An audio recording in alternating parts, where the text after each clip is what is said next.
வணக்கம். மலேசியாவை ஒரு அழகான பல நிற நூல்களால நெய்த ஒரு பெரிய கம்பளம் மாதிரி கற்பனை பண்ணி பாருங்களேன். அதுல இருக்கிற ஒவ்வொரு நூலும் ஒவ்வொரு விதமான மதத்தையும் நம்பிக்கையும் குறிக்குது. இந்த எல்லா நூல்களும் ஒன்னா சேரும்போது தான் மலேசியாவுக்குன்னு ஒரு தனித்துவமான ரொம்ப வலிமையான அடையாளம் உருவாகுது. வாங்க இத பத்தி இன்னும் கொஞ்சம் ஆழமா பார்க்கலாம். அப்போ நம்ம மனசுல ஒரு கேள்வி வருது இல்லையா? எப்படி இவ்வளவு வித்தியாசமான நம்பிக்கைகளை ஒன்னா இணைச்சு ஒரு வலிமையான தேசத்தை உருவாக்க முடியுது? இந்த முழு விளக்கமும் இந்த கேள்விக்கான பதிலை தேடி போற ஒரு பயணம்தான். சரி, முதல்ல நம்ம பார்க்க போறது அந்த கம்பளத்தோட பிரதானமான நூல்களை பத்தி தான். அதாவது மலேசியாவோட முக்கிய மதங்கள். இந்த மதங்கள் தான் தேசத்தோட ஆன்மீக கட்டமைப்புக்கு அடித்தளமா இருக்கு. இப்போ இந்த அட்டவணையை பார்த்தீங்கன்னா ஒரு தெளிவான சித்திரம் கிடைக்கும். மலேசியாவோட அதிகாரப்பூர்வ மதம் இஸ்லாம். அவங்களோட புனித நூல் அல் குரான். அடுத்ததா கிறிஸ்தவம். ஏசு கிறிஸ்துவ மையமா வச்சு பைபிளை பின்பற்றாங்க. அப்புறம் கௌதம புத்தரோட போதனைகளை அடிப்படையா கொண்ட பௌத்தம். அவங்களோட புனித நூல் திரிபிடகா. கர்மவினை, மறுபிறவி மாதிரி ஆழமான தத்துவங்களோட இந்து மதம் இருக்கு. வேதங்களும் புராணங்களும் தான் அவங்களோட வழிகாட்டி. கடைசியா குருநானக் தேவ் தோற்றுவித்த சீக்கிய மதம் ஸ்ரீ குரு கிரந்த் சாஹிப்பை தங்களோட புனித நூலா ஏத்துக்கிட்டு இருக்காங்க. இந்த 5 மதங்களும் தான் மலேசியாவின் முக்கிய ஆன்மீக தூண்கள்னு சொல்லலாம். சரி, இந்த முக்கிய நூல்களை பார்த்தாச்சு. ஆனா இந்த கம்பளத்துல ரொம்பவும் பழமையான தனித்துவமான சில டிசைன்ஸும் இருக்கு. அதுதான் மலேசிய பழங்குடி மக்களோட பாரம்பரிய நம்பிக்கைகள். இந்த நம்பிக்கைகள் தான் அந்த கம்பளத்துக்கு ஒரு தனி அழகையும் ஒரு ஆழத்தையும் கொடுக்குது. இந்த பழங்குடி நம்பிக்கைகளோட மைய புள்ளி என்னெல்லாம் அது ஆனிமிசம். அதாவது நம்மள சுத்தி இருக்கிற மரம், செடி, கொடி, மலை, ஆறு இது எல்லாத்துக்குமே ஒரு உயிர் இருக்கு, ஒரு ஆன்மா இருக்குன்னு நம்புறது. இது வெறும் நம்பிக்கை மட்டும் இல்ல, இயற்கையோட ஒன்றி வாழ்ற ஒரு அற்புதமான வாழ்க்கை முறை. இதுக்கு சில உதாரணங்களை பார்த்தா இன்னும் நல்லா புரியும். இப்போ கடசான் டூஷன் மக்கள் கினோரோஹிங்கன் அப்படிங்கிற ஒரு பெரிய சக்தி இருக்குன்னும் பம்பாசோன்னு சொல்ற நெல் ஆவியே நம்புறாங்க. அதே மாதிரி இபானின மக்கள் பெத்தாலான்னு சொல்ற தெய்வங்களை வழிபடுறாங்க. இதெல்லாம் மலேசியாவில் எவ்வளவு விதமான ஆன்மீக பார்வை இருக்குங்கிறதுக்கு ஒரு சின்ன எடுத்துக்காட்டு தான். ஓகே, இவ்வளவு வித்தியாசமான நம்பிக்கைகள், இவ்வளவு இழைகள் இருக்கு. இதெல்லாம் எங்க ஒன்னு சேருது?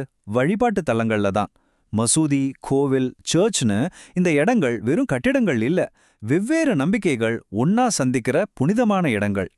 நீங்க ஒரு மசூதிக்கு போனீங்கன்னா அங்க இருக்கிற அமைதிக்கும் புரிதத்துக்கும் நம்ம மரியாதை கொடுக்கணும். அதுக்காக உள்ள போறதுக்கு முன்னாடி காலணிகளை கழட்டிட்டு அடக்கமான உடைகள் அணிஞ்சு அமைதியா இருக்கிறது ரொம்ப முக்கியம். அதே மாதிரி ஒரு ஹிந்து கோவிலுக்கு போகும்போது தூய்மைக்கு அதிக முக்கியத்துவம் கொடுப்பாங்க. அதனால காலணிகளை கழட்டிட்டு முடிஞ்சா கால்களை கழுவிட்டு உள்ள போறது வழக்கம். அங்கே நடக்கிற பூஜைகளுக்கோ சடங்குகளுக்கோ இடையூறு செய்யாம இருக்கிறது நாம அவங்க நம்பிக்கைக்கு கொடுக்கிற பெரிய மரியாதை. ஒரு தேவாலயத்துக்கு போனோம்னா அங்கே வழிபாடுங்கிறது ரொம்ப அமைதியான தியானம் மாதிரியான ஒரு விஷயம்.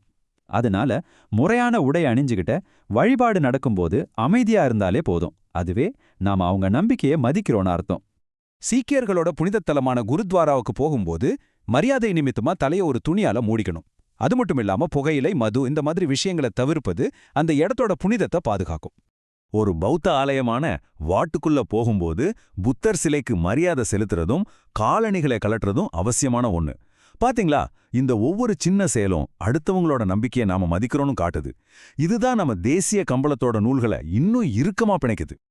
இப்போ நாம ரொம்ப முக்கியமான ஒரு பகுதிக்கு வந்துட்டோம். இந்த எல்லா இழைகளையும் ஒன்னா சேர்த்து ஒரு வலிமையான தேசத்தை உருவாக்குற அந்த அடித்தளம் எது? அது வெறும் தனிப்பட்ட மரியாதை மட்டும்தானா, இல்ல அது ஒரு தேசிய கொள்கையும் கூட? இதுதான் அந்த நல்லிணக்கத்தோட ஆணிவேர். மலேசிய அரசியலமைப்பு சட்டம் ரொம்ப தெளிவா சொல்லுது, நாட்டுல இருக்கிற ஒவ்வொரு குடிமகனுக்கும் அவங்க விரும்பிய மதத்தை பின்பற்றத்துக்கு முழு உரிமை இருக்கு. இந்த சட்ட பாதுகாப்பு தான் மலேசியாவோட மத சுதந்திரத்துக்கும் பன்முகத்தன்மைக்கும் ஒரு அசைக்க முடியாத அடித்தளமா இருக்கு. ஆனா ஒரு விஷயம் நல்லா புரிஞ்சுக்கணும்.